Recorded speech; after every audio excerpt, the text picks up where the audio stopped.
Continuamos.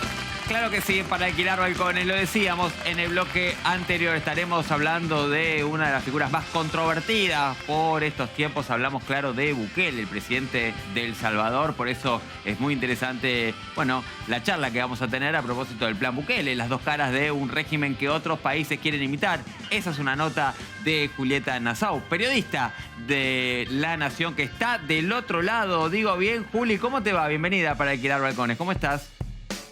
Hola, Zuka, ¿cómo va? Bienvenida, bienvenida. Bueno, recién llegada de El Salvador, supongo que una experiencia de esas, bueno, muy relevantes, ¿no? Que, bueno, que le dan sentido al trabajo. Cuando uno dice, ¿por qué querés ser periodista? Bueno, seguramente por experiencias como la que viviste en El Salvador, ¿no? Contame un poco primero cómo ibas, ¿no? Porque yo te sé especialista en la materia internacional, seguramente, bueno, ibas con mucho leído, con mucho, bueno, mirado, pero seguramente también que con algún prejuicio o con alguna idea de lo que ibas a encontrar.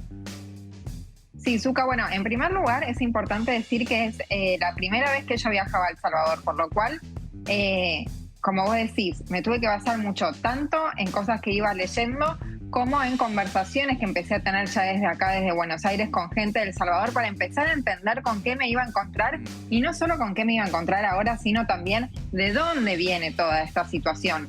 Y sin dudas, lo que más menciona todo el mundo es el tema de la tranquilidad, ¿no? Y que es otro El Salvador. Obviamente nosotros hasta hace algunos años leíamos de El Salvador como uno de los países más violentos del mundo. Pensar que había llegado a tener 106 homicidios cada 100.000 habitantes, lo cual es un montón. Y eso también lo había posicionado justamente como eso, como uno de los países más violentos, no solo de la región, sino del mundo. Y eso principalmente por este fenómeno de las pandillas que ya lleva décadas y que realmente había tenido y había logrado un control territorial muy grande, no solo en San Salvador, la capital, sino en todo el país en general. Un país chico, más o menos del tamaño como de Tucumán, como para que la gente se dé una idea, con un poco más de 6 millones de habitantes. Y todos estos habitantes sometidos a este poder de las pandillas, que era un poder que no solo se sentía en la inseguridad y en la violencia, como te decía, de los homicidios, sino también en la economía diaria. ¿Por qué? Porque eran pandillas que cobraban renta, como se dice allá. Sí. Es decir, les cobraban a todos los que estaban bajo sus comunidades distintas extorsiones a cambio, por un lado, de seguridad y por otro lado, directamente bajo amenaza de vida. Como para que tengas una idea, Zuka, un taxista con el que yo me movía allá, que también obviamente fue de esas cosas que uno va preparando desde acá, ya tener con quién moverse y más o menos actividades para hacer y entrevistas para hacer allá. El taxista me decía que él tiene una cooperativa de taxistas ahí en San Salvador que les cobraban $1.000 por mes las pandillas. Mirá. Para poder trabajar y para poder moverse con sus taxis. A eso se sumaba un aguinaldo, así le decían las propias pandillas en diciembre, de $500, y a eso se sumaban también peajes para entrar a las distintas comunidades, lo que para nosotros serían barrios.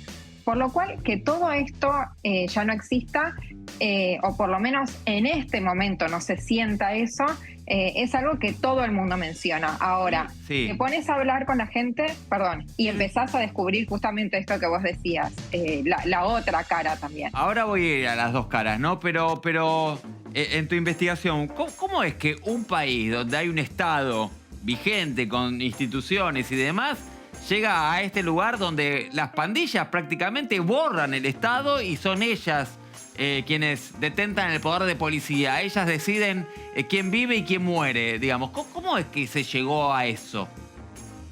Bueno, siempre tenemos que recordar que en El Salvador hubo una guerra civil muy fuerte hasta el 92, por lo cual recién en el 92 empieza el periodo democrático ahí en El Salvador, y es una democracia todavía bastante frágil. De hecho, hay una frase que me quedó de una especialista con la que hablé, hablando del deterioro institucional que está pasando ahora El Salvador, que eso es también de lo que vamos a hablar, de esta, digamos, otra cara. Claro. Y me decías que para llegar a este deterioro institucional vos tenés que agarrar una democracia frágil y terminar de romperla. Y ese concepto de democracia frágil explica gran parte, no solo de cómo las pandillas llegaron a dominar un país como ese, sino también a cómo llegamos a la situación de hoy. Bueno. Y también es importante tener en cuenta un contexto socioeconómico muy complejo de un 30% de pobreza y de muchas demandas a gobiernos que estuvieron siempre, en estos 30 años, siempre acosados por escándalos de corrupción. Por lo cual, la política siempre estuvo, digamos, bajo el ojo de la tormenta, por decirlo de alguna manera, y ahí era donde las pandillas empezaban a tomar esos roles que, obviamente, naturalmente le corresponden al Estado. Bueno, atención, ¿no? Porque está diciendo cosas que acá resuenan. Es decir, una democracia con muchas dificultades, se supone que la democracia argentina no las tiene, habrá que ver si efectivamente es así. Estamos hablando de dificultades económicas. Argentina, efectivamente, de esto no hay duda, tenemos 50% de las personas que habitan nuestro suelo por debajo de la línea de la pobreza. Y atención también porque empezamos a ver algunas cuestiones vinculadas a la inseguridad, al crimen organizado con epicentro en Rosario, pero que podrían perfectamente expandirse y seguramente lo estén haciendo mientras nosotros estamos charlando acá, como si esto no estuviese ocurriendo y fuera un fenómeno de El Salvador o de México o de algunos otros lugares. Así que atención a estos alertas, ¿no? que vemos sin dudas en la Argentina en la actualidad. Dicho esto, Juli, llegás allá, te encontrás con esto y te encontrás con la otra cara, ¿no? Un Salvador que efectivamente da pelea contra las maras y que empieza de alguna manera a enderezar esa situación, pero que enfrenta situaciones de mucha complejidad económica y también de cuestiones vinculadas a la violación de los derechos humanos. ¿Digo bien? Así es, Zucca. ¿Por qué? Porque ¿cómo se llegó a este estado, a esta tranquilidad, como le dicen muchos salvadoreños? A través de un régimen de excepción. Es un régimen de excepción que rige desde el 27 de marzo de 2022, va a cumplir ahora 2 años. Esto se renueva todos los meses en el Congreso, que es importante tener en cuenta que la Asamblea Legislativa del Congreso en El Salvador está bajo una gran mayoría de nuevas ideas, que es del partido de Bukele, justamente desde 2021. A partir de eso, él tiene como esa capacidad de pasar el estado de excepción y renovarlo sistemáticamente todos los meses, que por un lado obviamente es una herramienta que muchos dicen que fue eficaz, porque ahora de ese 106 homicidios cada 100.000 habitantes del que hablamos, pasó El Salvador a 2,4. Ah, impresionante. Así es, sí. Recordemos igual que el 106 fue de 2015. Ya estaba más o menos por la mitad en 2019 cuando asumió Bukele, y ahí sí bajó directamente a un 2,4 el año pasado. Bukele siempre dice, sobre todo durante la campaña, que ahora están detrás de Canadá como el país más seguro de todo el continente y que este año de hecho lo podrían pasar. Ahora, ¿qué pasa también con ese régimen de excepción? Que así como fue efectivo, también lo que mencionan muchos es que eso implica, y vos lo sabes muy bien como abogado, Zucca, una restricción de los derechos constitucionales de la gente.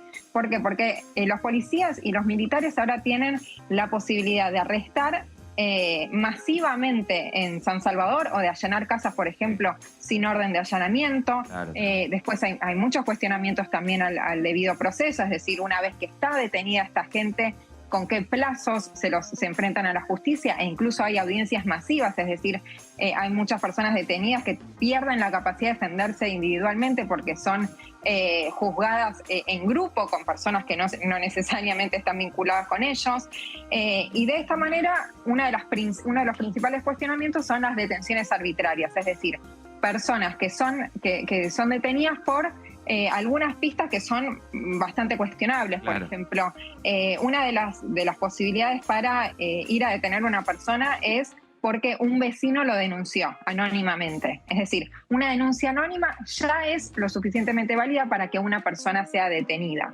Entonces, bueno, todo lo que puede llegar a haber detrás de esa denuncia anónima, imagínate que pueden haber muchas internas dentro de los barrios. Y otra cosa también que se mencionó, e incluso el vicepresidente no lo desmintió en una entrevista, es el tema de las cuotas diarias. Es decir, que los policías tenían por momentos la necesidad de detener a X cantidad de personas. Entonces, cuando ya se quedaban sin sospechosos, por decirlo de alguna manera, necesitaban igual llegar a esa cuota.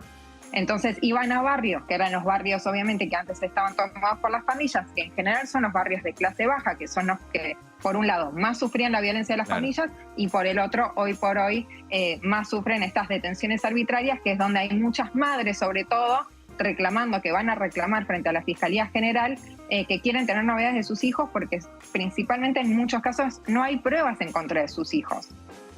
Bueno, impresionante, ¿no? Porque empieza a sonar, hay cuestiones que ligadas o emparentadas con el terrorismo de Estado, ¿no? Así que, bueno, también habrá que ver. ¿Qué dice, quería preguntarte, Naciones Unidas respecto de esto? Y quería preguntarte también qué pasa dentro de las cárceles, porque además vos tuviste la oportunidad de conocer un centro carcelario. Sí, por un lado, el tema en cuanto a repercusiones internacionales, por ahora es más que nada a nivel organismos de derechos humanos, tanto Amnistía como Human Rights Watch, ya sacaron varios informes alertando sobre esta situación. No llegó todavía a una instancia, sí en la Comisión Interamericana de Derechos Humanos hay denuncias y se están analizando casos, no llegó todavía a la instancia de la ONU, pero sí en la Comisión Interamericana. Pero sí también es llamativo como a nivel en otros países empiezan a haber algunos cuestionamientos, sobre todo de parte de Estados Unidos, y eso quebró bastante la relación entre Bukele y Estados Unidos, como se pudo ver especialmente en su discurso de triunfo la semana pasada, cuando él ganó la reelección. Fue un discurso en el que él se lo veía muy enojado, no solo con los medios internacionales que están marcando también estas dos caras, sino también con algunos países que lo cuestionan. Y por el lado de las cárceles, también, Zucca, es muy interesante porque estos informes de derechos humanos se están enfocando no solo en lo que pasa fuera de las cárceles con las detenciones arbitrarias, sino en lo que está pasando adentro. Claro. Hay denuncias de torturas, de malos tratos, y hay más de 200 muertos registrados en esas cárceles con nombre, apellido, con fotos, es decir, hay informes muy exhaustivos de personas que mueren justamente o por falta de atención médica o también por maltrato, y de los que todavía no hay un pronunciamiento oficial. Es decir, yo tuve también la oportunidad de entrevistar al ministro de Seguridad de El Salvador, y él me dijo, bueno, gente se muere en todas las cárceles, como diciendo, acá no hay ningún agente penitenciario que esté vinculado con esas muertes, son muertes naturales que se pueden dar como en cualquier cárcel. En ese sentido yo pude ir al CECOT, que es la famosa mega cárcel de Bukele, para encerrar puntualmente a los pandilleros. De hecho es el Centro de Confinamiento del Terrorismo, así se llama. Y es impresionante, realmente es una mole. Imagínate que solo de la parte construida son 7 estadios de fútbol. Wow. Es eso que estamos viendo ahí en pantalla. Tiene 8 módulos con 32 celdas cada uno. Y es, claro, esto se inauguró el 31 de enero del año pasado. Está impoluta prácticamente, se la ve blanca, brillosa. Es muy impresionante porque es muy distinto a cualquier otra cárcel que uno pudo haber visto. Y ahí están los acusados como pandilleros, ahí como estamos viendo, están todos vestidos de blancos. Lo que tiene también de particular es que mezclan a los pandilleros de pandillas rivales que cuando estaban afuera se mataban, ahora tienen que convivir en las mismas celdas. Y obviamente a nosotros nos hicieron una visita guiada, por decirlo de alguna manera. Pudimos ver algo que estaba bastante montado, por decirlo. Yo no creo que hayamos visto lo que es el día a día. Pero la particularidad que tiene esta cárcel es que cuando entra un preso a cada uno de los módulos, que en el caso de lo que yo vi es el módulo 3, no sale más. ¿Por qué? Porque todo está dentro de ese módulo. La atención médica, la sala para audiencias se hace virtualmente y se hace adentro del módulo, una sala para careo y para notificaciones.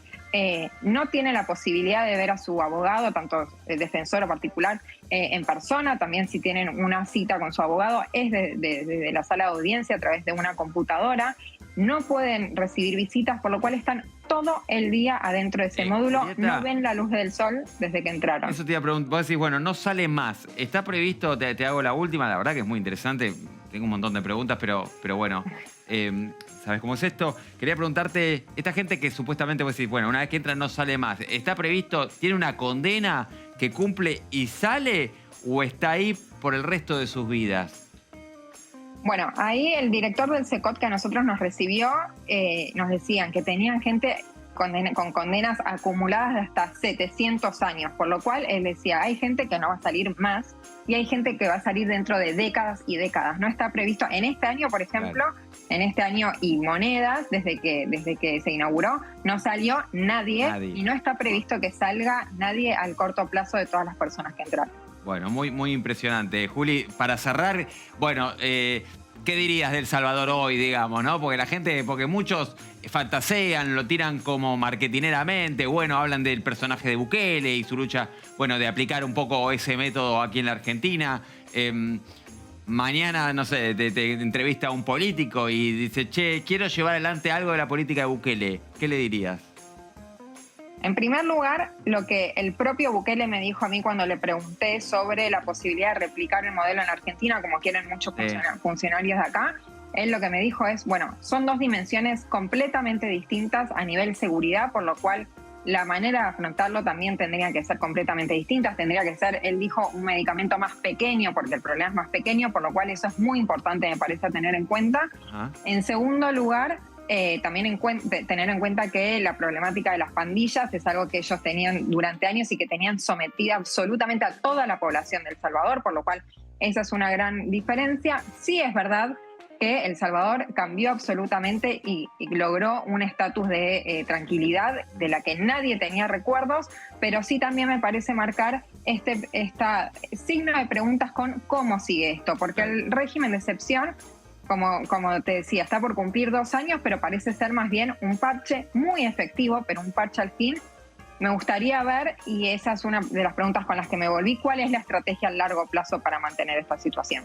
Bueno, excelente, interesantísimo. Invitamos a toda la gente, primero a seguirla en redes sociales a Julieta Nassau y a leer sus crónicas, porque son realmente, bueno, extraordinarias, ¿eh? Así que un laburazo se ha mandado Julieta Nassau allí en El Salvador. Gracias, así que invitamos a toda la gente a leerla ahí en La Nación, ¿sí? Juli, gracias. Gracias, buenas noches. Un beso grande, muy interesante la charla. Ahí está, la siguen. Julieta Nassau en redes sociales, la ven muchas veces en La Nación Más y también en el diario La Nación. Bueno, excelentes crónicas de esto, realmente muy, muy interesante. Teniendo en cuenta que empiezan a coquetear algunos dirigentes políticos en nuestro país con ese, ¿no? Con el método Bukele. Hacemos una pausa, a ver, no se vayan que...